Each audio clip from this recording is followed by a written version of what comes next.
ವೀಕ್ಷಕರೇ, ಇದು ವಿಜಯನಗರ ಜಿಲ್ಲೆಯ ಹೂವಿನ ಹಡಗಲಿ ಪಟ್ಟಣ.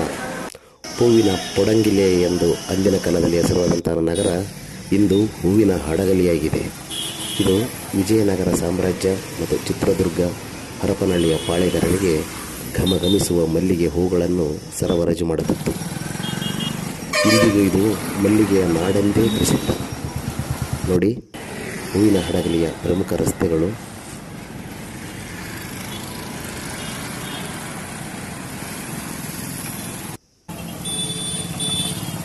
ಇದು ಅಂಬೇಡ್ಕರ್ ಸರ್ಕಲ್, ಚಾಂಗದೇವ ದರ್ಗಾ,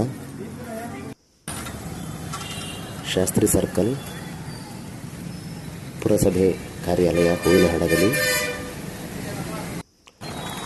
ಇದು ಹಳೆಯ ಬಸ್ ನಿಲ್ದಾಣದ ರಸ್ತೆ, ಶ್ರೀ ಆಂಜನೇಯ ಸ್ವಾಮಿ ದೇವಸ್ಥಾನ, ಹೂವಿನ ಹಡಗಲಿ. ನಮಸ್ಕಾರ.